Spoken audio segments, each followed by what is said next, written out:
ಇದೀಗ ನಿಮ್ಮ ರಾಯಚೂರಿನಲ್ಲಿ ಖ್ಯಾತ ನಟಿ ಆಶಿಕಾ ರಂಗನಾಥ್ ಹಾಗೂ ಮೇಘಾ ಶೆಟ್ಟಿ ಅವರ ಉಪಸ್ಥಿತಿಯಲ್ಲಿ ಇದೇ ನವೆಂಬರ್ 7ರಂದು ಉದ್ಘಾಟನೆಯಾಗಲಿದೆ. ಕೇವಲ 99 ರಿಂದ ಪ್ರಾರಂಭ. ಲಿಂಗಸೂಗೂರ್ ರೋಡ್, ಬ್ರೆಸ್ಟವಾರ್ಪೇಟ್, ರಾಯಚೂರು.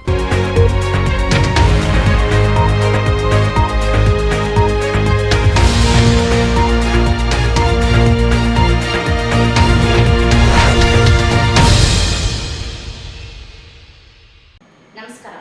ಕನ್ನಡ ಮಾತೃಭೂಮಿ ವಾರ್ತೆಗಳಿಗೆ ಸ್ವಾಗತ. ನಾನು ಕವಿತಾ. ಮೊದಲಿಗೆ ಹೆಡ್ಲೈನ್ಸ್.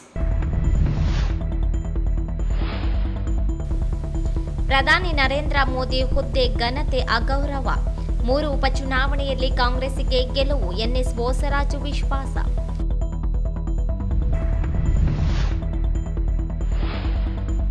ಚಾಲಕರ ಒಕ್ಕೂಟದಿಂದ ಸಮಾವೇಶ, ರಾಜ್ಯೋತ್ಸವ. ಸಂಕಷ್ಟದಲ್ಲಿರುವ ಚಾಲಕರ ನೆರವಿಗೆ ಧಾವಿಸುವುದು ಮಾನವೀಯತೆ ಕಾರ್ಯ. ಶ್ರೀ ಶಾಂತಮಲ್ಲ ಶಿವಾಚಾರ್ಯರು.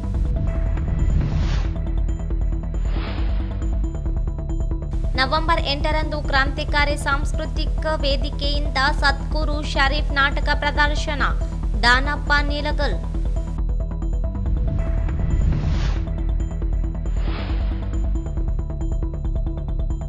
ಶಕ್ತಿನಗರ ರಸ್ತೆಯಲ್ಲಿ ಟ್ರಾಫಿಕ್ ಜಾಮ್. 3 ತಾಸಿಗೂ ಹೆಚ್ಚು ವಾಹನ ಸಂಚಾರ ಸ್ಥಗಿತ. ಪರದಾಡಿದ ವಾಹನ ಸವಾರರು.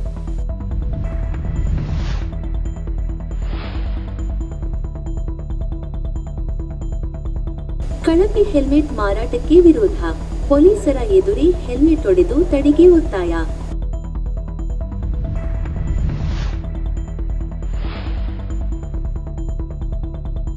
ನವೆಂಬರ್ 11ರಂದು ವೀರ ವನಿತೆ ಒನಕೆ ಓಬವ್ವ ಜಯಂತಿ ಆಚರಣೆಗೆ ನಿರ್ಧಾರ.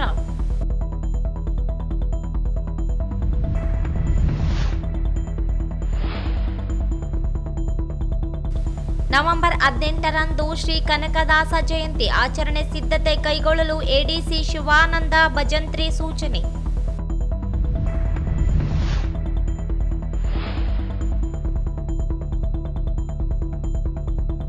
ಕರ್ತವ್ಯ ಲೋಪ, ಸಿಂಧನೂರಿನ 5 ಜನ ಪೇದೆಗಳ ಅಮಾನತ್. ವಾರ್ತೆಗಳ ವಿವರ. ದೇಶದ ಪ್ರಧಾನಿ ಹುದ್ದೆಗೆ ನರೇಂದ್ರ ಮೋದಿಯವರು ಅಗೌರವ, ಸಣ್ಣ ವಿಷಯಗಳನ್ನು ದೇಶ ಪ್ರಧಾನಿಯಾಗಿ ಪ್ರಸ್ತಾಪಿಸುವ ಮೂಲಕ ಹುದ್ದೆ ಘನತೆಯನ್ನು ಕಳೆದಿದ್ದಾರೆ ಎಂದು ಸಣ್ಣ ನೀರಾವರಿ ಸಚಿವ ಎನ್ಎಸ್ ಬೋಸರಾಜ್ ಅವರು ಟೀಕಿಸಿದರು. ಅವರಿಂದು ಭೇಟಿಯಾದ ಮಾಧ್ಯಮಗಳೊಂದಿಗೆ ಮಾತನಾಡಿ, ಬಿಜೆಪಿಯವರಿಗೆ ಕಣ್ಣು ಮೂಗು ಕಿವಿ ಇಲ್ಲದಾಗಿದೆ. ಸುಳ್ಳು ಆರೋಪಗಳನ್ನು ಮಾಡುವುದೇ ಕೆಲಸವಾಗಿದೆ. ಬಿಜೆಪಿ ಸರ್ಕಾರ ಅವಧಿಯಲ್ಲಿ ಭಾರಿ ಭ್ರಷ್ಟಾಚಾರ ನಡೆಸಿರುವುದು ಇತಿಹಾಸವಿದೆ. ಬಿಜೆಪಿ ರಾಜ್ಯಾಧ್ಯಕ್ಷರಾಗಿರುವ ಬಿವೈ ವಿಜಯೇಂದ್ರ ಇವರು ಸಾವಿರಾರು ಕೋಟಿ ಲೂಟಿ ಮಾಡಿದ್ದಾರೆ ಎಂದು ಅವರದೇ ಪಕ್ಷದ ಕೇಂದ್ರ ಸಚಿವರಾಗಿದ್ದ ಬಸನಗೌಡ ಯತ್ನಾಳ್ ಆರೋಪಿಸಿದ್ದಾರೆ. ಬಿಜೆಪಿ ಅಧಿಕಾರ ಅವಧಿಯಲ್ಲಿ ಶೇಕಡಾ 40 ಕಮಿಷನ್ ಹೊಡೆದಿರುವ ಬಸವರಾಜ ಬೊಮ್ಮಾಯಿಯವರ ಆಡಳಿತ ಅವಧಿಯಲ್ಲಿಯೇ ನಡೆದಿದೆ. ಬಿಜೆಪಿಯವರಿಗೆ ನೈತಿಕತೆಯೇ ಇಲ್ಲದೆ ಇರುವುದರಿಂದ ಸುಳ್ಳು ಆರೋಪ ಮಾಡುತ್ತಿದ್ದಾರೆ ಎಂದರು. ನೋಡಿ, ಎಲ್ಲ ರಾಜಕೀಯ ಮಾಡ್ತಕ್ಕಂಥದ್ದು. ಅವರು ಬೇರೆ ಕೆಲಸನೇ ಇಲ್ಲಲ್ಲ. ಅಭಿವೃದ್ಧಿ ಕೆಲಸ ಮೋದಿಯವ್ರಿಗೆ ಬೇಕಾಗಿಲ್ಲ, ಮೋದಿಯವ್ರ ಶಿಷ್ಯರಿಗೂ ಬೇಕಾಗಿಲ್ಲ. ಅಭಿವೃದ್ಧಿ ಕೆಲಸ ಬೇಕಿಲ್ಲ. ಅಭಿವೃದ್ಧಿ ಕೆಲಸ ಬಗ್ಗೆ ಎಂದು ಮೀಡಿಯಾದ ಮುಂದೆ ಮಾತಾಡಲಿಲ್ಲ. ಏನಾದರೂ ಇಲ್ಲಿ ಸಣ್ಣ ವಿಷಯ ಆದರೆ ನೀತಿ ನಿಯಮ ಇಲ್ಲದೆ ಒಬ್ಬ ದೇಶದ ಪ್ರಧಾನಮಂತ್ರಿಯಾಗಿ ಸಣ್ಣ ವಿಷಯಗಳು ತಗೊಂಡು ಪ್ರಧಾನಮಂತ್ರಿಯ ಸ್ಥಾನಮಾನಕ್ಕೆ ಗೌರವ ಇಲ್ಲಂಥ ರೀತಿಯಲ್ಲಿ ಮೋದಿಯವರು ಪ್ರವರ್ತನ ಮಾಡ್ತಾಯಿದ್ದಾರೆ ರಾಜಕೀಯಕ್ಕಾಗಿ. ಸೊ ಅಂಥ ಬಗ್ಗೆ ನಾವು ಕಲಿಬೇಕಾಗಿದ್ದೇನಿಲ್ಲ. ಅವ್ರ ಶಿಷ್ಯರೆಲ್ಲ ಇದ್ದಾರೆ. ಏನು BJP ಅಧ್ಯಕ್ಷರು ಯಾರು ಮಾಡಿದ್ದಾರೆ? ಇಡೀ ಲೂಟಿ ಮಾಡಿದ್ರು ಸರ್ಕಾರದ. ಇಡೀ ರಾಜ್ಯದ ಜನರು ಲೂಟಿ ಮಾಡಿ ಸಾವಿರಾರು ಕೋಟಿ ರೂಪಾಯಿ ಮಾಡಿದರು. ಅದನ್ನು ನಾವು ಹೇಳ್ತಾ ಇಲ್ಲ. ಯತ್ನಾಳ್ ಬಸನಗೌಡರು ಹೇಳ್ತಾ ಇದ್ದಾರೆ, ರಮೇಶ್ ಜಾರಕಿಹೊಳಿ ಹೇಳ್ತಾ ಇದ್ದಾರೆ. ಯತ್ನಾಳ್ ಬಸನಗೌಡರು ಕೇಂದ್ರದಲ್ಲಿ ಮಂತ್ರಿ ಆಗಿರ್ತಕ್ಕಂಥವ್ರು ನೇರವಾಗಿ ಹೇಳ್ತಾರೆ. ಅವ್ರು ಹೇಳಿದ ಮೇಲೆ ಈಗ ನಾವು ಅವ್ರ ಬಗ್ಗೆ ಮಾತಾಡೋದೇನೈತಿ? ಜನರಿಗೆ ಈಗಾಗಲೇ ಗೊತ್ತಾಗಿದೆ. ಅವ್ರ ಕಥೆ ಮುಗಿದೋಗ್ತದೆ. ಸಿದ್ದರಾಮಯ್ಯ ಅವರು ಇವತ್ತು ವಾಕ್ ಆಸ್ತಿ ಸಂಬಂಧಿಸಿದಂತೆ ಮುಖ್ಯಮಂತ್ರಿಗಳು ಕಟ್ಟುನಿಟ್ಟಿನ ಸೂಚನೆ ನೀಡಿದ್ದು ದಾಖಲೆಗಳ ಪರಿಶೀಲನೆ ಕ್ರಮ ಕೈಗೊಳ್ಳಲಾಗುತ್ತದೆ. ಬಸವರಾಜ ಬೊಮ್ಮಾಯಿ ಮುಖ್ಯಮಂತ್ರಿಯಾಗಿದ್ದಾಗಲೇ 216 ನೋಟಿಸ್ಗಳನ್ನು ನೀಡಲಾಗಿದೆ. ಅವರೇ ಕಾರ್ಯಕ್ರಮದಲ್ಲಿ ಭಾಗವಹಿಸಿ ಮಾತನಾಡಿ ವಾಕ್ ಆಸ್ತಿ ಸ್ವಾಧೀನಕ್ಕೆ ಸೂಚನೆ ನೀಡಿದ್ದಾರೆ. ಅದರಿಂದ ಅವರೇ ವಿರೋಧ ವ್ಯಕ್ತಪಡಿಸಿ ಪ್ರತಿಭಟನೆ ನಡೆಸುತ್ತಿದ್ದಾರೆ ಎಂದು ಲೇವಡಿ ಮಾಡಿದ್ರು. ರಾಯಚೂರು ಜಿಲ್ಲೆಯಲ್ಲಿ ವಾಕ್ ದಾಖಲೆಗಳ ಗೊಂದಲಗಳು ಇಲ್ಲ. ಹಾಗೇನಾದರೂ ಇದ್ದಲ್ಲಿ ಪರಿಶೀಲಿಸಲಾಗುತ್ತದೆ ಎಂದರು. ನೋಡಿ, ವಕ್ಫ್ ಬೋರ್ಡ್ ಅನ್ನೋದ್ರೆ ಅದು ಒಂದು ಸಮಾಜ ಸೇರಿರ್ತಕ್ಕಂಥದ್ದು. ಅದರಂಗೆ ದೇವಸ್ಥಾನಗಳದೈತೆ, ಮುದ್ರಾಯಿ ಡಿಪಾರ್ಟ್ಮೆಂಟ್ದೈತೆ, ಪ್ರೈವೇಟ್ ಆಸ್ತಿಗಳಿದೆ, ಈ ರೀತಿ ಇದೆ. ಅವ್ರು ಇದಂತೇಳಿ ಅವ್ರು ಕ್ಲೈಮ್ ಮಾಡಿರ್ಬೋದು, ಬಟ್ ಸತ್ಯಾಂಶ ವೆರಿಫೈ ಮಾಡಿದ್ರಂತ ಅದು ರೆಕಾರ್ಡ್ಸ್ ಏನಿದೆ ನೋಡ್ಕೊಂಡು ಈ ಕನ್ಫ್ಯೂಷನ್ ಕ್ರಿಯೇಟ್ ಆಗಿದೆ. ಇವತ್ತು ಮಾಡಿರ್ತಕ್ಕಂಥ ಕನ್ಫ್ಯೂಷನಲ್ಲೇ ಇದು ಶ್ರೀಮಾನ್ ಬೊಮ್ಮಾಯಿನವರು BJPನ ಮುಖ್ಯಮಂತ್ರಿ ಆಗಿರ್ತಕ್ಕಂಥ ಸಂದರ್ಭದಲ್ಲಿ 216 ಕಡೆ ಈ ರೀತಿಯಾಗಿ ನೋಟಿಸ್ ಕೊಟ್ಟಿದ್ದರು. ಮತ್ತು ಶ್ರೀಮಾನ್ ಬೊಮ್ಮಾಯಿನವರೇ ಬ್ಯಾಂಗ್ಳೂರಿನಲ್ಲಿ ಒಂದು ಸಭೆಯಲ್ಲಿ ಏನು ಮೈನಾರಿಟಿನಲ್ಲಿರ್ತಕ್ಕಂಥ ಬೋರ್ಡ್ ಸಮಿತಿಯ ಸದಸ್ಯರೆಲ್ಲ ಇರ್ತಕ್ಕಂಥ ಸಂದರ್ಭದಲ್ಲಿ ಅವರೇ ಹೇಳಿದ್ದಾರೆ, ಎಲ್ಲ ಕಡೆ ಇಡೀ ರಾಜ್ಯದಲ್ಲಿ ವಕ್ಫ್ ಬೋರ್ಡ್ ಯಾರು ಅತಿಕ್ರಮಣ ಮಾಡಿದ್ರೆ ಎಲ್ಲವನ್ನೂ ಖಾಲಿ ಮಾಡಬೇಕಂತ ಮಾತನ್ನು ಸ್ಪಷ್ಟವಾಗಿ ಹೇಳಿದ್ದಾರೆ. ರೆಕಾರ್ಡ್ ಐತಿ. ಮತ್ತು 216 ನೋಟಿಸ್ ಅವ್ರ ಸರ್ಕಾರದಲ್ಲಿ ಹೋಗಿದ್ದು ನಮ್ಮ ಹತ್ರ ಕ್ಲಿಯರಾಗಿ ರೆಕಾರ್ಡ್ ಇದೆ. ಸೊ ಅವರು ನಮ್ಮ ಬಗ್ಗೆ ಆಪಾದನೆ ಮಾಡ್ತಾರೆ ಅಂದರೆ ಆ BJP ಅವರಿಗೆ ಕಣ್ಣೂ ಇಲ್ಲ, ಕಿವಿನೂ ಇಲ್ಲ, ಬಾಯಿನೂ ಇಲ್ಲ ಅವ್ರಿಗೆ. ಇಲ್ಲ, ಅದು ನೋಡೋಣ ಅಂತ. ಆ ರೀತಿ ಏನಂದರೆ as it is there is no problem, ಯಾವ ಪ್ರಾಬ್ಲಮ್ನೂ ಇಲ್ಲ, ಯಾವ ರೆಕಾರ್ಡ್ನಲ್ಲಿ ಹೆಚ್ಚು ಕಡಿಮೆ ಇಲ್ಲ, ಯಾರಿಗಿರ್ತಕ್ಕಂಥ ಏನಿದ್ರು ಕನ್ಫ್ಯೂಷನ್ ಇಲ್ಲ, ಎಲ್ಲ ಕ್ಲಾರಿಟಿ ಇದೆ. ರಾಯಚೂರು ಜಿಲ್ಲೆಯಲ್ಲೂ ಕೂಡ ಪಾಣಿಗಳಲ್ಲೆಲ್ಲ ಯಾವ ಪಾಣಿಯಲ್ಲಿ ಬಂದಿಲ್ಲ, ಯಾರು ತೋರಿಸಿ ಬಂದಿದೆ, ಮತ್ತೆ ಸಿಲ್ವಾರು ಜಾಲಾಪುರದಲ್ಲಿ ಬಂದಿದೆ. ಏನೇ ಬಂದರೂ ಇವತ್ತು ಈಗ ಆಲ್ರೆಡಿ ರಾಜ್ಯದ ಮುಖ್ಯಮಂತ್ರಿಗಳಾಗಿರ್ತಕ್ಕಂಥ ಸಿದ್ದರಾಮಯ್ಯನವರು ಭಾಳ ಕಟ್ಟುನಿಟ್ಟಾದಂಥ ಆದೇಶ ಎಲ್ಲ ಜಿಲ್ಲಾಧಿಕಾರಿಗಳಿಗೆ ಸಂಬಂಧಪಟ್ಟಿರ್ತಕ್ಕಂಥ ಅಧಿಕಾರಿಗಳು ಕೊಟ್ಟಿದ್ದಾರೆ. ಯಾರೂ ಅದರ ಮೇಲೆ ಮೂವ್ ಆಗಬಾರ್ದು.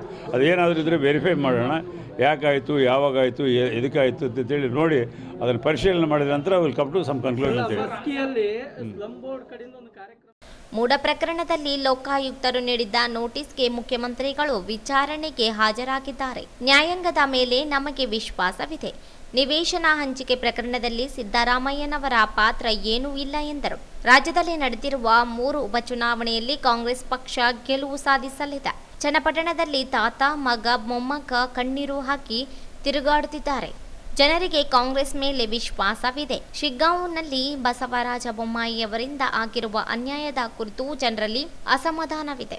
ಕಾಂಗ್ರೆಸ್ 3 ಕ್ಷೇತ್ರಗಳಲ್ಲಿ ಗೆಲುವು ಸಾಧಿಸಲಿದೆ ಎಂದರು. ರಾಜ್ಯದಲ್ಲಿ ಬೆಳಗ್ಗೆ 7 ಬಿಟ್ಟು ಬಂದರೆ ಮತ್ತೆ ಈಗ ಹೋಗ್ತದೆ ವಾಪಸ್ಸು. ಎಲ್ಲ 3 ಕಡೆ ಉತ್ತಮವಾದಂಥ ವಾತಾವರಣ ಇದೆ, ಉತ್ತಮ ಸರ್ವೆ ಬಂದಿದೆ. 3 ಕಡೆ ಕಾಂಗ್ರೆಸ್ ಪಕ್ಷ 100ಕ್ಕೆ 100 ಗೆದ್ದಿರ್ತೀವಿ. ಇದು ಚನ್ನಪಟ್ಟಣದಲ್ಲಿ ಮಾಡ್ತಾರೆ. ಚನ್ನಪಟ್ಟಣದಲ್ಲಿ ಅವರೆಲ್ಲ ತಾತ, ಮಗ, ಮಕ್ಕಳು, ಮೊಮ್ಮಕ್ಕಳು ಎಲ್ಲರೂ ಬಂದು ಕಣ್ಣೀರು ಹಾಕ್ತಾ ಇದ್ದಾರೆ.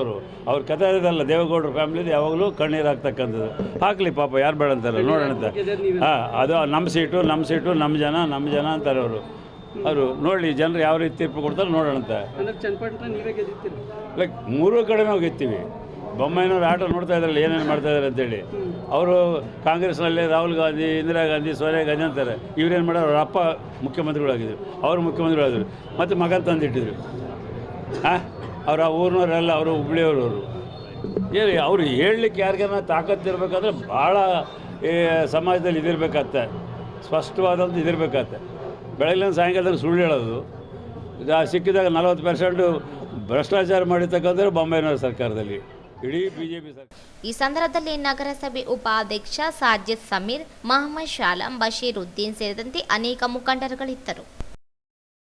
ಕನ್ನಡ ನಾಡು ನುಡಿಯ ಸೇವೆಯೊಂದಿಗೆ ಚಾಲಕರು ಒಟ್ಟಾಗಿ ಸೇವೆ ಮಾಡಲು ಒಕ್ಕೂಟ ರಚಿಸಿಕೊಂಡಿರುವುದು ಮಾದರಿ ಕಾರ್ಯವಾಗಿದೆ ಎಂದು ಕಿಲ್ಲೆ ಬೃಹನ್ ಮಠದ ಶ್ರೀ ಶಾಂತಮಲ್ಲ ಶಿವಾಚಾರ್ಯರು ಹೇಳಿದರು. ಅವರಿಂದು ಜಿಲ್ಲಾ ಚಾಲಕರ ಒಕ್ಕೂಟದಿಂದ ಆಯೋಜಿಸಲಾಗಿದ್ದ ಜಿಲ್ಲಾ ಸಮಾವೇಶ ಕನ್ನಡ ರಾಜ್ಯೋತ್ಸವ ಉದ್ಘಾಟಿಸಿ ಮಾತನಾಡಿದರು. ಕಳೆದ 27 ವರ್ಷಗಳಿಂದ ಸಂಘಟಿತವಾಗಿ ಚಾಲಕರ ಒಕ್ಕೂಟ ಕಾರ್ಯನಿರ್ವಹಿಸುತ್ತಿದ್ದು, ಕಷ್ಟದಲ್ಲಿರುವ ಸಹೋದ್ಯೋಗಿಗಳ ನೆರವಿಗೆ ನಿಂತು ಕಾರ್ಯನಿರ್ವಹಿಸುತ್ತಿದೆ. ದೇಶ, ರಾಜ್ಯ ಸೇರಿ ರಾಜ್ಯಾದ್ಯಂತ ಚಾಲಕರು ಸಂಕಷ್ಟದಲ್ಲಿದ್ದಾಗ ನೆರವಿಗೆ ಧಾವಿಸಿ ಸ್ಪಂದಿಸುವ ಕೆಲಸ ಮಾದರಿಯಾಗಿದೆ.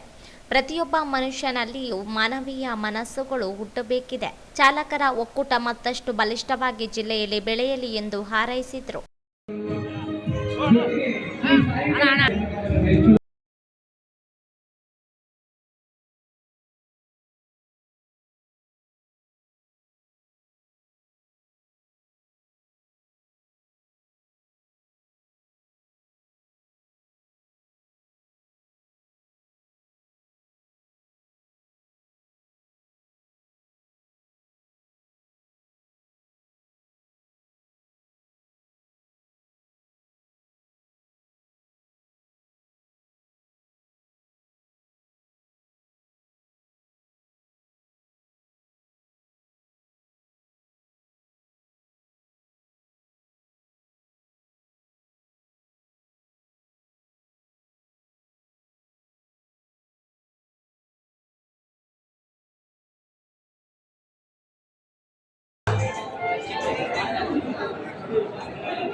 ಶಾಸ್ತ್ರ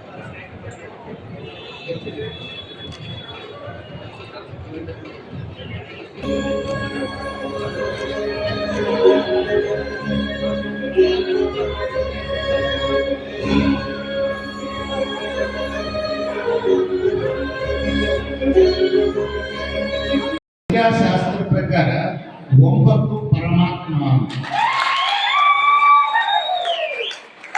ಯಾಕೆ ಪರಮಾತ್ಮ ಜೀವಾತ್ಮ ಅಂತ ತಿಳ್ಕೊಂಡು ಇಲ್ಲಿ ಹೇಳಿದಂತಂದ್ರೆ, ನಾವೆಲ್ಲರೂ ಕೂಡ ಶರೀರಧಾರಿಗಳಾಗಿ ಈ ಲೋಕದಲ್ಲಿ ಬಂದಿವಂತಂದ್ರೆ ಅವನ ಕೃಪೆ. ಇನ್ನೊಂದು, ಇಷ್ಟು ದಿವಸ ನಾವು ಬದುಕಿಯಲ್ಲ, ಇದರಿಂದ 2 ಗಾಲಿ ವಾಹನವಾಗಿರಲಿ, 3 ಗಾಲಿ ಇರಲಿ, 4 ಗಾಲಿ ಇರಲಿ, ಅದು 8 ಗಾಲಿ ಇರಲಿ, ಎಲ್ಲಾ ವಾಹನದಲ್ಲಿ ನಾವು ಕುಳಿತುಕೊಂಡು ತಿರುಗಿ ಬಂದು ಮನೆಗೆ ಬಿಟ್ಟವರೆಗೂ ಗ್ಯಾರಂಟಿ ಇಲ್ಲಂತ ಆಯುಷ್ಯ. ಆ ವಾಹನದಿಂದ ಕೂಡ ಹೋಗಿ ಆರಾಮದಿಂದ ಬಂದಿವೆ ಅಂತಂದ್ರೆ, ಪುನರ್ಜನ್ಮ ಪಡೆದಿರ್ತಕ್ಕಂತಹ ನಾವು, ನಮಗಳಿಗೆ ಜೀವ ನೀಡಿರ್ತಕ್ಕಂತಹ ನೀವು 2ನೇ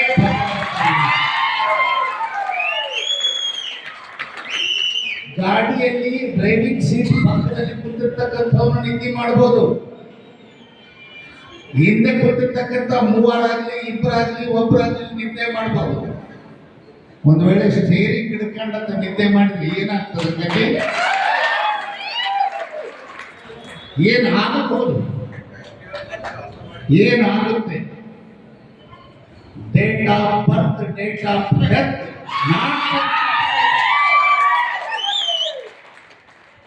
ಬರ್ತಂದು ನಮ್ಗೆ ಗೊತ್ತಾಗಿ ಹುಟ್ಟೋದಿಲ್ಲ. ಸಾಯೋದು ಕೂಡ ಯಾಕೆ ಬರ್ದಿಲ್ಲ, ಸತ್ತ ಮೇಲೆ ಬರ್ದಿಡಬೇಕು, ಬರ್ದಿಟ್ಟು ಸಾಯಕ್ಕೆ ಆಗೋದಿಲ್ಲ. ಅದು ಸಹಜ ಸಾವು ಅನ್ನೋದಿಲ್ಲ. ಈ ಶರೀರಧಾರಿಯಾಗಿ ನಾವು ಇವತ್ತು ಬಂದಿದೆ ಭಗವಂತನ ಕೃಪೆ. ವಾಹನದಿಂದ ನಾವು ಹಿಡಿದಿಲ್ಲಿ ಕೂತ್ಕೊಂಡಿವಿ ಅಂದ್ರೆ ಅದು 2ನೇ ಭಗವಂತರು ನಮ್ಮ ಜೀವ. ನೀವೆಲ್ಲ ಸಂಖ್ಯಾಶಾಸ್ತ್ರವನ್ನ ಬಹಳ ಸುಂದರವಾಗಿ ಗೊತ್ತಿದೆ. ಒಕ್ಕೂಟದ ರಾಜ್ಯಾಧ್ಯಕ್ಷ ನಾರಾಯಣ ಸ್ವಾಮಿ ಮಾತನಾಡಿ, ಚಾಲಕರು ಸಂಕಷ್ಟದಲ್ಲಿ ನೆರವಿಗೆ ಧಾವಿಸುವ ಮನೋಭಾವನೆಯನ್ನು ಚಾಲಕರು ಬೆಳೆಸಿಕೊಳ್ಳಬೇಕಿದೆ. ಚಾಲಕರು ಎದುರಿಸುತ್ತಿರುವ ಸಮಸ್ಯೆ ಸವಾಲುಗಳ ನಿವಾರಣೆಗೆ ರಾಜ್ಯ ಚಾಲಕರ ಒಕ್ಕೂಟ ನಿಮ್ಮ ಧ್ವನಿಯಾಗಿ ಕಾರ್ಯನಿರ್ವಹಿಸುತ್ತಿದೆ. ವಿಜಿಲೆಟಿಂಗ್ ಕಾರ್ಡ್ ಹಿಡಿದು ಕೆಟ್ಟ ಕೆಲಸ ಮಾಡದೆ ಚಾಲಕರ ವೃತ್ತಿಗೆ ಗೌರವ ಘನತೆ ಹೆಚ್ಚಿಸುವ ಕೆಲಸ ಮಾಡಿರಿ. ರಾಜ್ಯದ ಎಲ್ಲ ಜಿಲ್ಲೆಗಳಲ್ಲಿಯೂ ಒಕ್ಕೂಟ ಅಸ್ತಿತ್ವಕ್ಕೆ ತಂದು ಸಂಘಟಿತ ಪ್ರಯತ್ನಕ್ಕೆ ಎಲ್ಲರೂ ಕೈ ಜೋಡಿಸಬೇಕೆಂದರು. ಸಮಾರಂಭಗಳಲ್ಲಿ ಅಥವಾ ಒಂದು ರಾಜ್ಯೋತ್ಸವ ಕಾರ್ಯಕ್ರಮಗಳಲ್ಲಿ ಅಥವಾ ಹೊರ ಜಿಲ್ಲೆಗೆ ಪ್ರಯಾಣ ಬೆಳೆಸುವಂತ ಸಂದರ್ಭದಲ್ಲೂ ಯಾವುದೇ ರೀತಿಯಾದ ಚಾಲಕರಿಂದ ಯಾವುದೇ ರೀತಿಯಾದ ಹಣವನ್ನ ಕರ್ನಾಟಕ ಚಾಲಕರ ಒಕ್ಕೂಟ ಇತಿಹಾಸದಲ್ಲಿ ಯಾವತ್ತೂ ಪಡೆದಿಲ್ಲ. ಯಾಕೆಂತಂದ್ರೆ ನಾನು ಒಬ್ಬ ಚಾಲಕನಾಗಿದ್ದೆ. ಈ ನೋವು ನಲಿವು ಎಲ್ಲ ನನಗೆ ಗೊತ್ತಿರೋದ್ರಿಂದ ಚಾಲಕರಿಗೆ ತೊಂದರೆ ಕೊಡಬೇಕು ಅಂತ, ತೊಂದರೆ ಕೊಡಬಾರ್ದು ಅಂತ ನಾವು ಟ್ರಾನ್ಸ್ಪರೆನ್ಸಿ ಜೀವನವನ್ನ ಇದುವರೆಗೂ ನಡೆಸ್ಕೊಂಡು ಬಂದಿದ್ದೀವಿ. ಇವೆಲ್ಲ ನೋಡಿರ್ತೀರಾ. ಇವತ್ತೊಂದು ಅಧಿಕಾರವನ್ನ ನಿಮ್ಮೆಲ್ಲರ ಸಹಕಾರದಿಂದ ರಾಜ್ಯ ಸರ್ಕಾರ ಗುರುತಿಸಿ ಕರ್ನಾಟಕ ಚಾಲಕರ ಒಕ್ಕೂಟದ ವತಿಯಿಂದ ಒಂದು ಅಧಿಕಾರವನ್ನು ಕೊಟ್ಟಿದೆ. ಮತ್ತು ಇವತ್ತು ನಾವಿನ್ನೂ ಜೋರಾಗಿ ನಿಮ್ಮೆಲ್ಲರ ಧ್ವನಿಯಾಗಿ ನಿಮ್ಮೆಲ್ಲರ ಪರ ನಿಂತು ಸರ್ಕಾರದಲ್ಲಿ ಏನು ಕಟ್ಟಕಡೆಯ ಚಾಲಕರಿಗೆ ತಲುಪಬೇಕು ಅದನ್ನ ತಲುಪಿಸುವಂತ ನಿಟ್ಟಿನಲ್ಲಿ ನಾವು ಕರ್ನಾಟಕ ಚಾಲಕರ ಒಕ್ಕೂಟದ ವತಿಯಿಂದ ಎಲ್ಲರೂ ಸೇರಿ, ನಮ್ಮ ರಾಜ್ಯ ಪದಾಧಿಕಾರಿಗಳು, ಜಿಲ್ಲಾ ಪದಾಧಿಕಾರಿಗಳು, ಜಿಲ್ಲಾಧ್ಯಕ್ಷರುಗಳು ಎಲ್ಲರೂ ಸೇರಿ ನಾವು ಕೆಲಸವನ್ನ ಮಾಡೋದಕ್ಕೆ ಹೊರಟಿದ್ವಿ. ನಿಮಗೆ ಗೊತ್ತು, ಎಲ್ಲೇ ಚಾಲಕನಿಗೆ ಏನೇ ತೊಂದರೆ ಆದ್ರೂ ಇವತ್ತು ಕರ್ನಾಟಕ ಚಾಲಕರ ಒಕ್ಕೂಟ 31 ಜಿಲ್ಲೆಯಲ್ಲೂ ಚಾಲಕನ ಧ್ವನಿಯಾಗಿ ನಿಂತಿದೆ. ಯಾವ ರಾಜಕಾರಣಿ ಆಗಿರಲಿ ಅಥವಾ ಯಾರೇ ಎಂತ ದೊಡ್ಡವರಾಗಿದ್ರು ನಾವು ತೊಡೆ ತೊಟ್ಟು ನಿಂತು ನ್ಯಾಯವನ್ನು ತಗೊಂಡ್ಬಂದಿದ್ದೀವಿ. ನಿಮಗೆ ಗೊತ್ತಿದೆ, ಹಲವಾರು ಮುಖ್ಯಮಂತ್ರಿಗಳ ವಿರುದ್ಧ ಹೋರಾಟವನ್ನು ಮಾಡಿದ್ದೀವಿ. ಕರ್ನಾಟಕ ಚಾಲಕರ ಒಕ್ಕೂಟದ ಇತಿಹಾಸ ತುಂಬಾ ದೊಡ್ಡ ಇತಿಹಾಸ. ಯಾಕೆಂತಂದ್ರೆ ಇಲ್ಲಿ ನಮ್ಮ ರವೀಂದ್ರನಾಥ್ ಅವರು ಪ್ರಾರಂಭವನ್ನು ಮಾಡಿದ್ರು. ಇವತ್ತು ವೆಂಕಟೇಶ್ ಅವರಿಗೆ ಅಧಿಕಾರವನ್ನು ಕೊಟ್ಟಿದ್ದಾರೆ. ಇಲ್ಲಿ ವೆಂಕಟೇಶ್ ಅವರು, ರವೀಂದ್ರನಾಥ್ ಅವರು ಮತ್ತೆ ರಾಮ್ ಅವರು, ಹಲವಾರು ನಾಯಕರುಗಳು ಜೊತೆಗೂಡಿ ಇವತ್ತು ರಾಯಚೂರು ಜಿಲ್ಲೆಯಲ್ಲೂ ನಮ್ಮ ಒಂದು ಪತಾಕೆಯನ್ನು ಹಾರಿಸಿದ್ದೀರಿ. ತುಂಬಾ ಸಂತೋಷ. ವೇದಿಕೆಯಲ್ಲಿ ನಗರಸಭೆ ಸದಸ್ಯ ಶಶಿರಾಜ, ಓಂ ಸಾಯಿ ಧ್ಯಾನ ಮಂದಿರದ ಕಿರಣ್ ಆದನಿ, ಅಂಬಾಜಿರಾವ್ ಮೈದಾನಕರ್, ಜಿಲ್ಲಾಧ್ಯಕ್ಷ ವೆಂಕಟೇಶ ಮಡಿವಾಳ ಸೇರಿದಂತೆ ವಿವಿಧ ಜಿಲ್ಲೆಗಳಿಂದ ಆಗಮಿಸಿದ ಜಿಲ್ಲಾ ಪದಾಧಿಕಾರಿಗಳಿದ್ದರು. ನಗರದ ಅಂಬೇಡ್ಕರ್ ವೃತ್ತದಿಂದ ರಾಜ್ಯೋತ್ಸವ ಮೆರವಣಿಗೆ ನಡೆಸಲಾಯಿತು.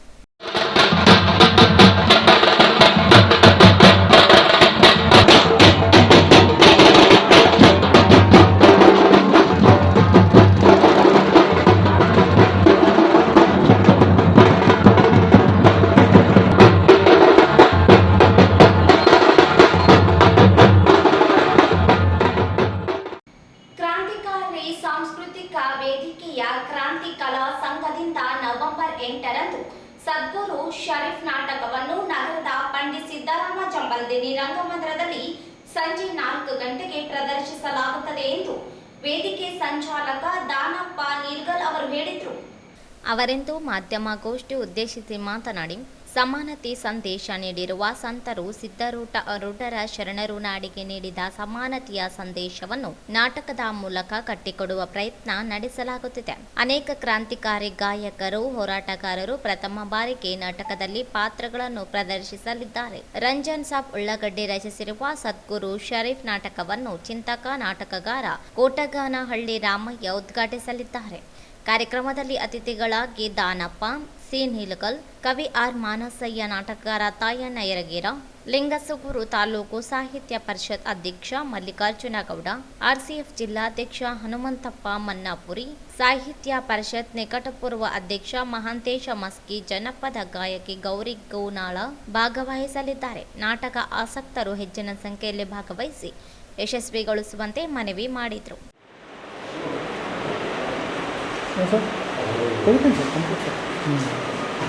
ಇಲ್ಲಿ ನೋಡಿ ಸರ್,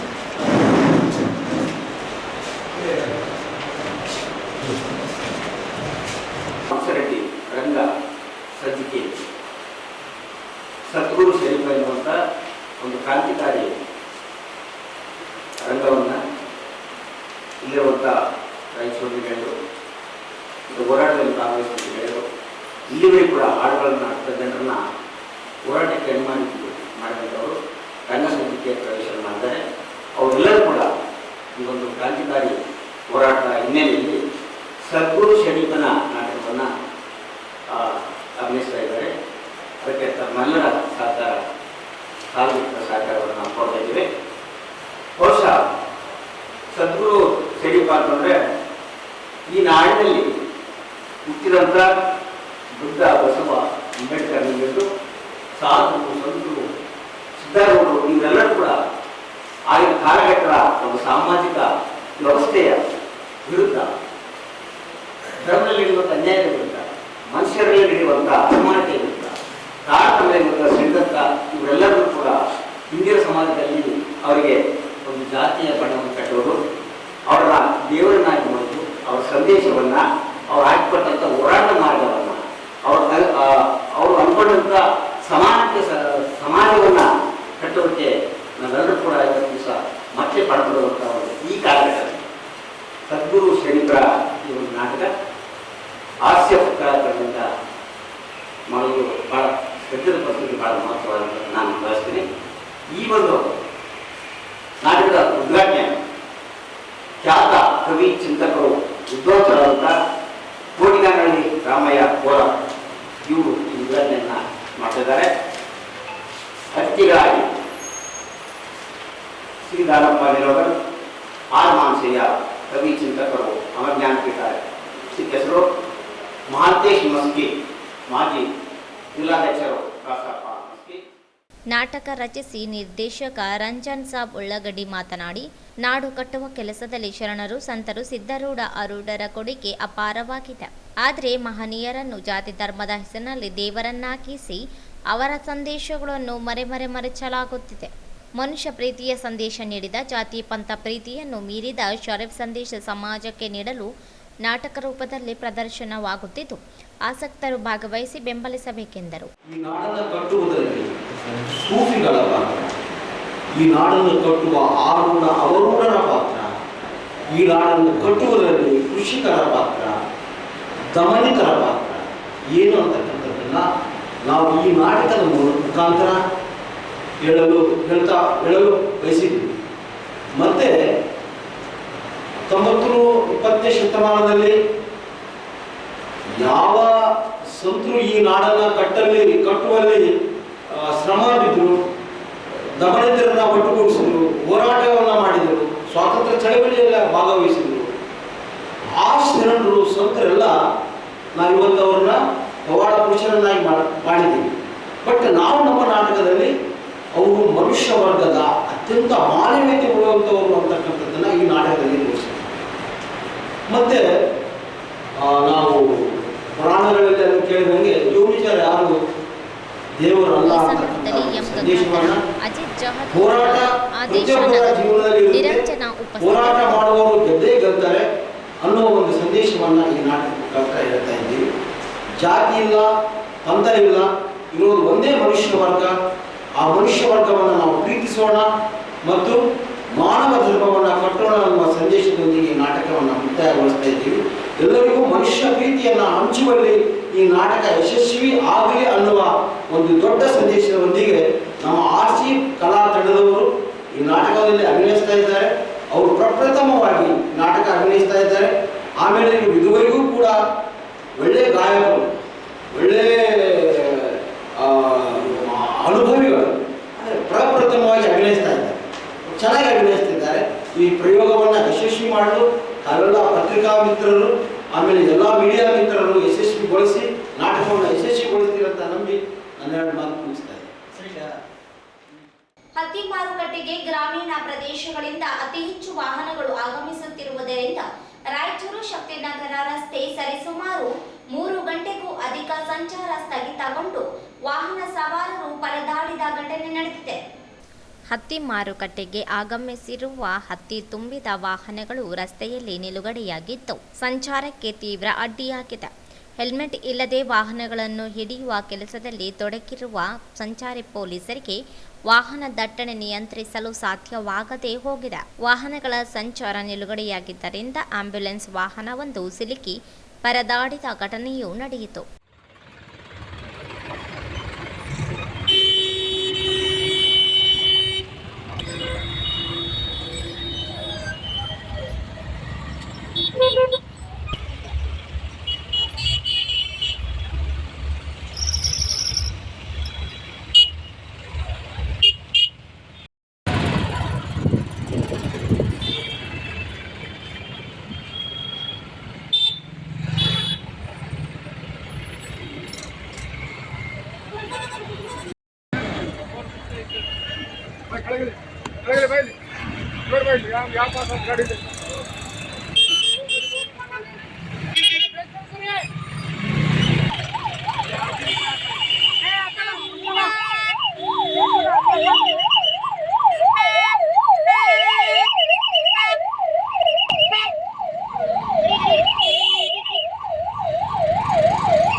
ಕೆಲ ಸಮಯದ ನಂತರ ವಾಹನಕ್ಕೆ ದಾರಿ ಮಾಡಿಕೊಡಲಾಯಿತು. ಆದರೆ 3 ಗಂಟೆಗೂ ಅಧಿಕ ಸಮಯ ವಾಹನಗಳು ರಸ್ತೆಯಲ್ಲಿಯೇ ನಿಲ್ಲುವಂತಾಯಿತು. ಪ್ರತಿ ಬಾರಿಯೂ ಸಮಸ್ಯೆ ಎದುರಾಗುತ್ತಿದ್ದರೂ ವಾಹನ ದಟ್ಟಣೆ ನಿಯಂತ್ರಿಸುವ ಕೆಲಸವಾಗುತ್ತಿಲ್ಲ. ಬೆಳಗಿನ ಸಮಯದಲ್ಲಿಯೇ ಹೆಚ್ಚು ದಟ್ಟಣೆ ಸಂಚಾರಕ್ಕೆ ತೊಂದರೆಯಾಗುವಂತಾಗುತ್ತಿದೆ. ಈ ಮಾರ್ಗದಲ್ಲಿ ತೆರಳಬೇಕಿದ್ದ ಬಸ್ಗಳು, ನೆರೆ ರಾಜ್ಯಕ್ಕೆ ತೆರಳುವ ವಾಹನಗಳು ರಸ್ತೆಯಲ್ಲಿ ನಿಲುಗಡೆಯಾಗಿ ಪ್ರಯಾಣಿಕರು ಪರದಾಡುವಂತಾಗಿ ಪ್ರಯಾಣಿಕರು ಹಿಡಿಶಾಪ ಹಾಕುವಂತಾಯಿತು. ಜಿಲ್ಲೆಯಾದ್ಯಂತ ಹೆಲ್ಮೆಟ್ ಕಡ್ಡಾಯಗೊಳಿಸಿದ ಪರಿಣಾಮವಾಗಿ ಕಳಪೆ ಗುಣಮಟ್ಟ ಹೆಲ್ಮೆಟ್ ಮಾಡುವುದನ್ನು ತಡೆಯಬೇಕೆನ್ನುವ ಒತ್ತಾಯ ಕೇಳಿಬಂದಿದೆ. ನಗರದ ಜಿಲ್ಲಾಧಿಕಾರಿ ಕಚೇರಿ ಸೇರಿದಂತೆ ನಗರದ ವಿವಿಧ ರಸ್ತೆಗಳಲ್ಲಿ ಹೆಲ್ಮೆಟ್ ಮಾರಾಟ ಪ್ರಾರಂಭವಾಗಿದೆ. ಕಳಪೆ ಗುಣಮಟ್ಟದ ಹೆಲ್ಮೆಟ್ಗಳನ್ನು ಕಡಿಮೆ ದರದಲ್ಲಿ ಮಾರಾಟ ಮಾಡುತ್ತಿರುವುದನ್ನು ತಡೆಯಬೇಕೆಂದು ಕ್ರಾಂತಿಯೋಗಿ ಬಸವೇಶ್ವರ ಸಂಘದ ಅಧ್ಯಕ್ಷ ರಾಜೇಶ್ ಕುಮಾರ್ ಆಗ್ರಹಿಸಿದರು. ನಿನ್ನೆ ಸಂಜೆ ಪೊಲೀಸರ ಸಮ್ಮುಖದಲ್ಲಿಯೇ ಹೆಲ್ಮೆಟ್ಗಳನ್ನು ಒಡೆದು ಹಾಕಿ ಕಳಪೆ ಮಾರಾಟ ತಡೆಯಬೇಕೆಂದು ಆಗ್ರಹಿಸಿದ್ದಾರೆ. 500 ರೂಪಾಯಿ ಹೆಲ್ಮೆಟ್ ಖರೀದಿ ಮಾಡ್ತಾ ಇದ್ದಾರೆ. ಆದರೆ ಪೊಲೀಸರು ಸಂರಕ್ಷಣೆ ಮಾಡಲಿಕ್ಕೆ ಮಾಡಿರೋದು ಎದಕ್ಕೆ ಗೊತ್ತಾ? ಅವ್ರ ಕುಟುಂಬ ಚೆನ್ನಾಗಿರಲಿ, ಹೆಲ್ಮೆಟ್ ಹಾಕ್ಕೊಳ್ಳಿ, ಅವ್ರ ಜೀವನ ಉಳಿಸ್ಕೊಳ್ಳಿ ಅಂತೇಳಿ ಒಂದು ಕಾಯ್ದೆ ಬಂದಿದೆ ಸರ್ಕಾರದ್ದು. ಅಂದ್ರೇನು, ಅವ್ರ ಕುಟುಂಬನ ರಕ್ಷಣೆ ಮಾಡ್ಕೊಳ್ಳಿ ಅಂತೇಳಿ. ಆದರೆ ಇವರು ಜನರ ಜೊತೆಲಿ ಬಂದು 500 ರೂಪಾಯಿ ಹೆಲ್ಮೆಟ್ ಮಾರ್ತೀನಿ ತೊಗೊಳ್ರಿ ಅಂತೇಳಿ ಫುಟ್ಪಾತ್ ಮೇಲೆ ಎಲ್ಲ ರಾಯಚೂರು ತುಂಬ ಮಾರ್ತಾ ಇದ್ದಾರೆ. ಇವ್ರ ಮೇಲೆ ಯಾಕೆ ಹೆಲ್ಮೆಟ್ ಮಾರಕ್ಕೆ ಬಂದಾಗ 1,000 ರೂಪಾಯಿ ಜೋಬಿಂದ ಹೋದರೆ ಚಿಂತೆ ಇಲ್ಲ, ನಾವು ಹೆಲ್ಮೆಟನ್ನು ಟೆಸ್ಟ್ ಮಾಡಬೇಕು, ರೋಡಿಗೆ ಹೊಡೆದು ನೋಡ್ಬೇಕಂತೇಳಿ ನಮ್ಮ ಜನಪ್ರತಿನಿಧಿ ನಾಯಕರಿಗೆ ಯಾಕೆ ಅವೇರ್ನೆಸ್ ಆಗಿಲ್ಲ? ಇವ್ರಿಗೆ ಫುಟ್ಪಾತ್ ಮೇಲೆ ಮಾರಲಿಕ್ಕೆ ಯಾರು ಅವಕಾಶ ಮಾಡಿಕೊಟ್ರು? ಅವ್ರ ಮೇಲೆ ದಯವಿಟ್ಟು ಕ್ರಿಮಿನಲ್ ಮೊಕದ್ದಮೆ ಆಗಬೇಕು. ಒಂದು ರಾಯಚೂರಿನಲ್ಲಿ 109 ಜನ ಬಂದುಬಿಟ್ಟು ಹೈದರಾಬಾದಿಂದ, ತೆಲಂಗಾಣದಿಂದ, ಆಂಧ್ರ ಪ್ರದೇಶದಿಂದ ಬಂದು ಹೆಲ್ಮೆಟ್ಗಳನ್ನು ಮಾರ್ತಾ ಇದ್ದಾರೆ. ಇವರು ಯಾವ ಕಂಪ್ನಿ ಜೊತೆಲಿ ಟೈಅಪ್ ಆಗಿದ್ದಾರೆ, ಆ ಕಂಪ್ನಿ ಮೇಲೆ ಕೂಡ ಕೇಸ್ ಹಾಕಬೇಕು, ಇವ್ರನ್ನು ಕೂಡ ಅರೆಸ್ಟ್ ಮಾಡಬೇಕು ಎಲ್ಲರನ್ನು ಅಂತೇಳಿ ನಮ್ಮಲ್ಲಿ ಪೊಲೀಸರ ಹತ್ರ ಒಂದು ವಿನಂತಿ ಇದೆ. ಯಾಕಂದರೆ ಪೊಲೀಸು ಮತ್ತು ಸರ್ಕಾರ ಮಾಡೋದು ಸಾರ್ವಜನಿಕರ ಹಿತರಕ್ಷಣೆಗೋಸ್ಕರ. ಸಾರ್ವಜನಿಕರ ಹಿತರಕ್ಷಣೆ ಆಗಿಲ್ಲ ಅಂದರೆ ಬಸವೇಶ್ವರ ಸರ್ಕಲಲ್ಲಿ ಕರಬಸಯ್ಯ ಅನ್ನೋ ವ್ಯಕ್ತಿ ಟಿಪ್ಪರ್ ಕೆಳಗೆ ಬಿದ್ದು ತಲೆ ಒಡೆದೋಯ್ತು. ಅವರು ಮನೆ ಐಡೆಂಟಿಫಿಕೇಶನ್ ಮಾಡಿದ್ದು ನಾನೇ. ಏನು, ಕರಬಸಯ್ಯ ಅನ್ನೋ ವ್ಯಕ್ತಿ ಸತ್ತಾಗ ಬಸವೇಶ್ವರ ಸರ್ಕಲಲ್ಲಿ ಐಡೆಂಟಿಫಿಕೇಶನ್ ಮಾಡಿದ್ದು ನಾನೇ. ಅವರು ಮಗ ಅಟ್ಟಿ ಚಿನ್ನದ ಗಣಿಯಲ್ಲಿ ಕೆಲಸ ಮಾಡ್ತಾನೆ. ಅವಳು ಮಗಳಿಗೆ, ಮೊಮ್ಮಗಳಿಗೆ ತಾತ ಊಟ ತರಬೇಕಂತ ಬಂದಾಗ ಬಾಬಾ ಸಾಹೇಬ್ ಅಂಬೇಡ್ಕರ್ ವೃತ್ತದಲ್ಲಿ ಟಿಫನ್ ತಗೊಂಡು ಬರುವಾಗ ಕಲ್ಲೂರು ಕಾಲೋನಿಯಿಂದ ಬಂದು ಪ್ರಭು ಹೋಟೆಲ್ಗೆ ಹೋಗ್ಬೇಕಂತ ಗಾಡಿ ಟರ್ನ್ ಮಾಡುವಾಗ ಟಿಪ್ಪರಲ್ಲಿ ಬಿದ್ದು ಸತ್ತ ಕರಬಸಯ್ಯ ಶಾಸ್ತ್ರಿ, ಕರಬಸಯ್ಯ ಅವರು. ಆಮೇಲೆ ನಮ್ಮ ಅಗ್ರಿಕಲ್ಚರ್ ಮುಂದ್ಗಡೆ ಬಸವ ಹಾಸ್ಪಿಟಲ್ ಮುಂಭಾಗದಲ್ಲಿ ಆಕ್ಸಿಡೆಂಟ್ ಆಯಿತು. ಬಸವರಾಜ್ ಕಳಸ್ ಹಿರಿಯ ಹೋರಾಟಗಾರರು, 18 ವರ್ಷದ. ಐಎಸ್ಐ ಮಾರ್ಕ್ ಇರುವ ಹೆಲ್ಮೆಟ್ ಬಳಸುವಂತೆ ನಿಯಮಗಳಿದೆಯಾದರೂ ಕಳಪೆ ಗುಣಮಟ್ಟದ ಹೆಲ್ಮೆಟ್ ಮಾರಾಟ ನಡೆಯುತ್ತಿದ್ದು ಸಾರ್ವಜನಿಕರಿಗೆ ಬೇರೊಂದು ರೀತಿಯಲ್ಲಿ ಅನ್ಯಾಯವಾಗುತ್ತಿದೆ ಎಂದು ದೂರಿದರು. ಹೆಲ್ಮೆಟ್ ಕಡ್ಡಾಯಗೊಳಿಸಿದ್ದರಿಂದ ಸಾರ್ವಜನಿಕರು ಹೆಲ್ಮೆಟ್ ಖರೀದಿಸುವ ಅವಸರದಲ್ಲಿದ್ದಾರೆ. ಗುಣಮಟ್ಟದ ಹೆಲ್ಮೆಟ್ಗಳನ್ನು ಖಾತ್ರಿಪಡಿಸುವವರು ಯಾರು ಎಂಬ ಪ್ರಶ್ನೆ ಸಂಘಟನೆಗಳಿಂದ ವ್ಯಕ್ತವಾಗಿದೆ. ಒನಕೆ ಓಬವ್ವ ಜಯಂತಿಯನ್ನು ನವೆಂಬರ್ 11ರಂದು ಅದ್ದೂರಿಯಾಗಿ ಅರ್ಥಪೂರ್ಣವಾಗಿ ಆಚರಣೆ ಮಾಡಲು ಸಿದ್ಧತೆ ಕೈಗೊಳ್ಳಬೇಕು ಎಂದು ಅಪರ ಜಿಲ್ಲಾಧಿಕಾರಿ ಶಿವಾನಂದ ಭಜಂತ್ರಿ ಅವರು ಹೇಳಿದರು. ನಗರದ ಜಿಲ್ಲಾಧಿಕಾರಿ ಕಚೇರಿ ಸಭಾಂಗಣದಲ್ಲಿ ಒನಕೆ ಓಬವ್ವ ಜಯಂತಿ ಅಂಗವಾಗಿ ಪೂರ್ವಭಾವಿ ಸಭೆಯ ಅಧ್ಯಕ್ಷತೆ ವಹಿಸಿ ಮಾತನಾಡಿದರು. ನವೆಂಬರ್ 11ರಂದು ಒನಕೆ ಓಬವ್ವ ಜಯಂತಿ ಅಂಗವಾಗಿ ಬೆಳಿಗ್ಗೆ 9 ಗಂಟೆಗೆ ನಗರದ ಅಂಬೇಡ್ಕರ್ ವೃತ್ತದಲ್ಲಿ ಒನಕೆ ಓಬವ್ವ ಭಾವಚಿತ್ರಕ್ಕೆ ಪೂಜೆ ಸಲ್ಲಿಸಿ ಮೆರವಣಿಗೆಗೆ ಚಾಲನೆ ನೀಡಲಾಗುತ್ತದೆ. ಮೆರವಣಿಗೆಯು ಅಂಬೇಡ್ಕರ್ ವೃತ್ತದಿಂದ ಪ್ರಾರಂಭವಾಗಿ ಸಾರ್ವಜನಿಕ ಉದ್ಯಾನವನದ ಮೂಲಕ ರಂಗಮಂದಿರಕ್ಕೆ ತಲುಪಲಿದೆ. ಮೆರವಣಿಗೆಯಲ್ಲಿ ವಿವಿಧ ಕಲಾ ತಂಡಗಳು ಭಾಗವಹಿಸಲಿವೆ ಎಂದು ತಿಳಿಸಿದರು. 11 ಗಂಟೆಗೆ ವೇದಿಕೆ ಕಾರ್ಯಕ್ರಮ ನಡೆಸಲಾಗುತ್ತದೆ. ಕಾರ್ಯಕ್ರಮದಲ್ಲಿ ಉಪನ್ಯಾಸ ಮತ್ತು ಸನ್ಮಾನ ಕಾರ್ಯಕ್ರಮ ನಡೆಸಲಾಗುತ್ತದೆ ಎಂದರು. ನಾವು ಮೆರವಣಿಗೆ ಸ್ಟಾರ್ಟ್ ಮಾಡೋದು. ಇನ್ಮ್ಯಾಗ ಯಾವಾಗ ಪರ್ಮನೆಂಟ್ ಅಲ್ಲಿಂದ ಮಾಡಿಸ್ತೀವಿ. ರಂಗಮಂದಿರ ಒಂದನೇದು. ಟೈಮಿಂಗು 2ನೇದು ಎಷ್ಟು ಗಂಟೆಗೆ ಮಾಡೋದು? 10 ಗಂಟೆ ಅಂತೇಳಿ ಸರ್. 10 ಗಂಟೆ ಇಟ್ಕೊಂಡ್ರೆ ಎಲ್ಲರೂ ಬರ್ಲಿಕ್ಕೆ 11 ಆಗ್ತದೆ. ನಾವು 10 ಗಂಟೆ ಇಟ್ಕೊಂಡ್ರೆ ಎಲ್ಲ 11ಕ್ಕೆ ಬರ್ತಾರೆ. ನೀವು 9 ಗಂಟೆ ಇಟ್ಕೊಂಡ್ರೆ 10 ಗಂಟೆಗೆ ಅಷ್ಟು ಮಾಡಿ ಸರ್. 9 ಎಷ್ಟು ಕಡಿಮೆ ಇಡ್ತಿಲ್ಲ ಇದು ಸಿಗ್ತದೆ. 9 ಇಲ್ಲ 9 ಗಿಡನು 8:30 ಗಿಡ ಉಂಟು. ತಾವು ಹೇಳಿದಂಗೆ 9:00 ಪೂಜೆ ಸ್ಟಾರ್ಟ್ ಮಾಡಿ. ಯಾಕಂದ್ರೆ 9 ಗಂಟೆಗೆ ಅಂತ ಹೇಳಿದ್ರೆ ಗೊತ್ತಿದೆ. 3-4 ಡಿಸ್ಟ್ರಿಕ್ಟ್ ಎಕ್ಸ್ಪೀರಿಯನ್ಸ್. ಜಯಂತಿ ಇದೆಲ್ಲ ಎಲ್ಲ ಜಯಂತಿ. ಕೆಲವೊಂದು ಜಯಂತಿ ಏನಾಗೈತೆ ಅಂದ್ರೆ ಮೀಟಿಂಗ್ ಬಂದಿರ್ತಾರ, ಜಯಂತಿ ದಿನ ಯಾರು ಮೀಟಿಂಗ್ ಬಂದಿರ್ತಾರ ಅವರೇ ಬಂದಿರ್ತಾರೆ. ಈ ಸಂದರ್ಭದಲ್ಲಿ ಕನ್ನಡ ಮತ್ತು ಸಂಸ್ಕೃತಿ ಇಲಾಖೆ ಉಪನಿರ್ದೇಶಕ ದತ್ತಪ್ಪ ಸಾಗನೂರು, ಕೆಇ ಕುಮಾರ್, ವಿಶ್ವನಾಥ ಪಟ್ಟಿ ಸೇರಿದಂತೆ ಸಮಾಜದ ಮುಖಂಡರು ಭಾಗವಹಿಸಿದ್ರು. ಕನಕದಾಸ ಜಯಂತಿಯನ್ನು ನವೆಂಬರ್ 18ರಂದು ಆಚರಣೆ ಮಾಡುತ್ತಿದ್ದು ಜಯಂತಿ ಆಚರಣೆಗೆ ಎಲ್ಲ ಪೂರ್ವ ಸಿದ್ಧತೆಗಳನ್ನು ಕೈಗೊಳ್ಳಲು ಅಪರ ಜಿಲ್ಲಾಧಿಕಾರಿ ಶಿವಾನಂದ ಭಜಂತ್ರಿ ಹೇಳಿದರು. ನಗರದ ಜಿಲ್ಲಾಧಿಕಾರಿ ಕಚೇರಿ ಸಭಾಂಗಣದಲ್ಲಿ ನವೆಂಬರ್ 18ರಂದು ಕನಕದಾಸ ಜಯಂತಿ ಅಂಗವಾಗಿ ಹಮ್ಮಿಕೊಂಡ ಪೂರ್ವಭಾವಿ ಸಭೆಯಲ್ಲಿ ಅಧ್ಯಕ್ಷತೆ ವಹಿಸಿ ಮಾತನಾಡಿದರು. ಜಿಲ್ಲಾಡಳಿತ, ನಗರಸಭೆ, ಕನ್ನಡ ಮತ್ತು ಸಂಸ್ಕೃತಿ ಇಲಾಖೆ ಸಂಯುಕ್ತಾಶ್ರಯದಲ್ಲಿ ನವೆಂಬರ್ 18ರಂದು ಕನಕದಾಸ ಜಯಂತಿ ನಿಮಿತ್ತ ಅಂದು ಬೆಳಿಗ್ಗೆ 9 ಗಂಟೆಗೆ ನಗರದ ಗಂಜ್ ವೃತ್ತದಲ್ಲಿನ ಕನಕದಾಸ ಅವರ ಪುತ್ಥಳಿಗೆ ಮಾಲಾರ್ಪಣೆ ಹಾಗೂ ಕನಕದಾಸರ ಭಾವಚಿತ್ರಕ್ಕೆ ಪೂಜೆ ಸಲ್ಲಿಸಿ ಮೆರವಣಿಗೆಗೆ ಚಾಲನೆ ನೀಡಲಾಗುವುದು. ಮೆರವಣಿಗೆಯು ಗಂಜ್ ವೃತ್ತದಿಂದ ಪ್ರಾರಂಭವಾಗಿ ವಿವಿಧ ಮುಖ್ಯ ರಸ್ತೆಯಲ್ಲಿ ಸಂಚರಿಸಿ ಅಂಬೇಡ್ಕರ್ ವೃತ್ತದ ಮೂಲಕ ಪಂಡಿತ್ ಸಿದ್ದರಾಮ ಜಂಬಲದಿನ್ನಿ ರಂಗಮಂದಿರಕ್ಕೆ ತಲುಪುತ್ತದೆ. ಮೆರವಣಿಗೆಯಲ್ಲಿ ವೇಷಧಾರಿ, ಡೊಳ್ಳು ಕುಣಿತ ಸೇರಿ ವಿವಿಧ ಕಲಾ ತಂಡಗಳು, ಸಮಾಜದ ಮುಖಂಡರು, ಅಧಿಕಾರಿಗಳು ಭಾಗವಹಿಸಲಿದ್ದಾರೆ ಎಂದರು. ಬೆಳಗ್ಗೆ 11 ಗಂಟೆಗೆ ರಂಗಮಂದಿರದಲ್ಲಿ ವೇದಿಕೆ ಕಾರ್ಯಕ್ರಮ ಹಮ್ಮಿಕೊಂಡಿದೆ. ಉಪನ್ಯಾಸ ಮತ್ತು ವಿದ್ಯಾರ್ಥಿಗಳಿಗೆ ಸಮಾಜದಲ್ಲಿ ಸಾಧನೆಗೈದವರಿಗೆ ಸನ್ಮಾನಿಸಲಾಗುವುದು ಎಂದು ತಿಳಿಸಿದರು. 24 ಕನಕ ಜಯಂತಿ ಆಚರಣೆ ನಾವು ಒಂದೊಂದು ಡಿಸ್ಕಷನ್ ಮಾಡೋಣ. ಫಸ್ಟ್ ಪ್ರತಿ ವರ್ಷ ಮೆರವಣಿಗೆ ಎಲ್ಲಿಂದ ಮಾಡ್ತೇವೆ? ಕನಕ ಸೊ ಅಲ್ಲಿಂದ ನಮ್ಮ ರಂಗವರೆಗೆ ಮೆರವಣಿಗೆ. ಟೈಮಿಂಗು 9 ಗಂಟೆಗೆ ಇಡೋಣ್ರಿ.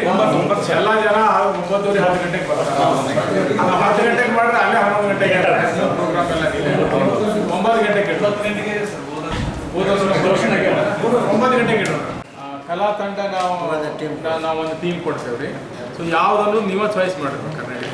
ಮತ್ತು ಅದನ್ನು ಬಿಟ್ಟು ತಾವು ಏನಾರು ಅರೇಂಜ್ಮೆಂಟ್ ಮಾಡ್ತಿದ್ರೆ ಮಾಡ್ಕೊಡ್ರಿ.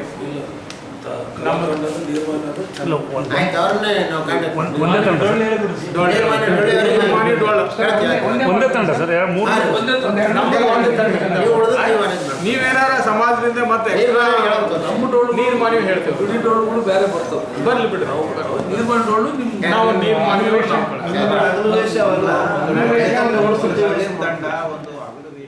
ಕಾರ್ಯಕ್ರಮಕ್ಕೆ ಹೆಚ್ಚಿನ ಸಂಖ್ಯೆಯಲ್ಲಿ ಜನರನ್ನು ಸೇರಿಸಿ ಭಾಗವಹಿಸಿ ಯಶಸ್ವಿಗೆ ತಿಳಿಸಿದರು. ಈ ಸಂದರ್ಭದಲ್ಲಿ ಕನ್ನಡ ಮತ್ತು ಸಂಸ್ಕೃತಿ ಇಲಾಖೆ ಉಪನಿರ್ದೇಶಕ ದತ್ತಪ್ಪ ಸಾಗನೂರು, ಸಮಾಜದ ಮುಖಂಡರಾದ ಬಸವಂತಪ್ಪ, ನಾಗೇಂದ್ರಪ್ಪ, ಬಿ ಬಸವರಾಜ, ನರಸನಗೌಡ, ಹುಲಿಗೆಪ್ಪ, ಆಂಜನೇಯ ಸೇರಿದಂತೆ ಅನೇಕರು ಇದ್ದರು. ಅಕ್ರಮ ಚಟುವಟಿಕೆಗಳ ಬಗ್ಗೆ ಮೇಲಾಧಿಕಾರಿಗಳಿಗೆ ಮಾಹಿತಿ ನೀಡದ ಕರ್ತವ್ಯ ಲೋಪದಡಿ 5 ಜನ ಪೊಲೀಸರನ್ನು ಜಿಲ್ಲಾ ಪೊಲೀಸ್ ವರಿಷ್ಠಾಧಿಕಾರಿ ಎಂ ಪುಟ್ಟಮಾದಯ್ಯ ಅಮಾನತುಗೊಳಿಸಿ ಆದೇಶಿಸಿದ್ದಾರೆ. ಸಿಂಧನೂರು ಗ್ರಾಮೀಣ ಪೊಲೀಸ್ ಠಾಣೆಯ ಬೀರಪ್ಪ ಶರಣಪ್ಪ, ನಗರ ಪೊಲೀಸ್ ಠಾಣೆಯ ಟೋಪಣ್ಣ, ಸಾಗರ, ಸುನೀತಾ ಅಮಾನತುಗೊಂಡ ಪೇದೆಗಳಾಗಿದ್ದಾರೆ. ಸಿಂಧನೂರು ತಾಲೂಕಿನ ಅರಗಿನಮರ ಕ್ಯಾಂಪ್ನಲ್ಲಿ ಮಟಕ ಜೂಜಾಟ ನಡೆಯುತ್ತಿರುವ ಮಾಹಿತಿ ಕುರಿತು ಹಿರಿಯ ಅಧಿಕಾರಿಗಳಿಗೆ ಮಾಹಿತಿ ನೀಡದೆ ಕರ್ತವ್ಯ ಲೋಪದಡಿ ಸಿಂಧನೂರು ನಗರ ಮತ್ತು ಗ್ರಾಮೀಣ ಪೊಲೀಸ್ ಠಾಣೆಯ 5 ಪೇದೆಗಳನ್ನು ಅಮಾನತುಗೊಳಿಸಿದ್ದಾರೆ. ಜಿಲ್ಲಾ DCP RB circle inspector Thimmanna ನೇತೃತ್ವದ ತಂಡ ಅರಗಿನಮರ ಕ್ಯಾಂಪ್ನಲ್ಲಿ ದಾಳಿ ನಡೆಸಿದಾಗ ಅಪರಾಧ ಚಟುವಟಿಕೆಗಳು ನಡೆಯುತ್ತಿರುವ ಬಗ್ಗೆ ಕಂಡುಬಂದ ಕಾರಣ ಗ್ರಾಮೀಣ ಪೊಲೀಸ್ ಠಾಣೆಯ ಸಬ್ ಇನ್ಸ್ಪೆಕ್ಟರ್ ಮೊಹಮ್ಮದ್ ಇಸಾಕ್ ಇವರಿಂದ ವರದಿ ಪಡೆದು ಕರ್ತವ್ಯ ಲೋಪ ಎಸಗಿದ ಆರೋಪದಡಿಯಲ್ಲಿ ಅಮಾನತು ಮಾಡಲಾಗಿದೆ. ತಾಲೂಕಿನ 3 ಮೈಲ್ ಕ್ಯಾಂಪ್ನಲ್ಲಿ ಗಣೇಶ ಹಬ್ಬದ ಪ್ರಯುಕ್ತ ನಡೆದ ಗಲಾಟೆಯಲ್ಲಿ ವ್ಯಕ್ತಿಯೊಬ್ಬ ಮರಣ ಹೊಂದಿದ ಆರೋಪದ ಸಂಬಂಧ ನಗರ ಪೊಲೀಸ್ ಠಾಣೆಯ ಹೆಡ್ ಕಾನ್ಸ್ಟೇಬಲ್ ಟೋಪಣ್ಣ, ಹೆಡ್ ಕಾನ್ಸ್ಟೇಬಲ್ಗಳಾದ ಸುನೀತಾ ಹಾಗೂ ಸಾಗರ ಅವರನ್ನು ಕರ್ತವ್ಯ ಲೋಪ ಆರೋಪ ಅಡಿಯಲ್ಲಿ ಅಮಾನತು ಮಾಡಿದ್ದಾರೆ ಎಂದು ತಿಳಿದು ಬಂದಿದೆ. ಕೊನೆಯಲ್ಲಿ ಮತ್ತೊಮ್ಮೆ ಹೆಡ್ಲೈನ್ಸ್. ಪ್ರಧಾನಿ ನರೇಂದ್ರ ಮೋದಿ ಹುದ್ದೆ ಘನತೆ ಅಗೌರವ. 3 ಉಪಚುನಾವಣೆಯಲ್ಲಿ ಕಾಂಗ್ರೆಸ್ಸಿಗೆ ಗೆಲುವು, ಎನ್ಎಸ್ ಬೋಸರಾಜು ವಿಶ್ವಾಸ.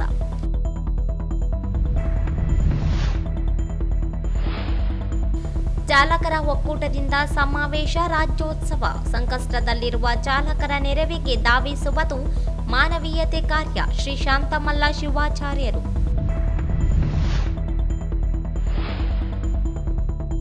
ನವೆಂಬರ್ 8ರಂದು ಕ್ರಾಂತಿಕಾರಿ ಸಾಂಸ್ಕೃತಿಕ ವೇದಿಕೆಯಿಂದ ಸದ್ಗುರು ಶರೀಫ್ ನಾಟಕ ಪ್ರದರ್ಶನ, ದಾನಪ್ಪ ನೀಲಗಲ್.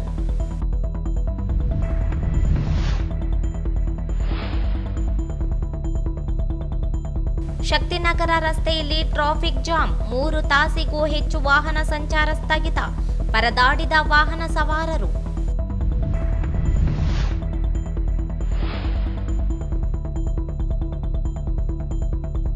ಕಳಪೆ ಹೆಲ್ಮೆಟ್ ಮಾರಾಟಕ್ಕೆ ವಿರೋಧ, ಪೊಲೀಸರ ಎದುರೇ ಹೆಲ್ಮೆಟ್ ಒಡೆದು ತಡೆಗೆ ಒತ್ತಾಯ.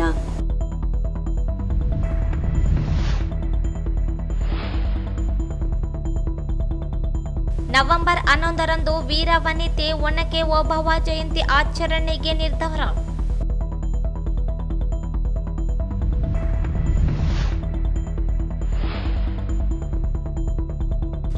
ನವೆಂಬರ್ 18ರಂದು ಶ್ರೀ ಕನಕದಾಸ ಜಯಂತಿ ಆಚರಣೆ ಸಿದ್ಧತೆ ಕೈಗೊಳ್ಳಲು ಎಡಿಸಿ ಶಿವಾನಂದ ಭಜಂತ್ರಿ ಸೂಚನೆ.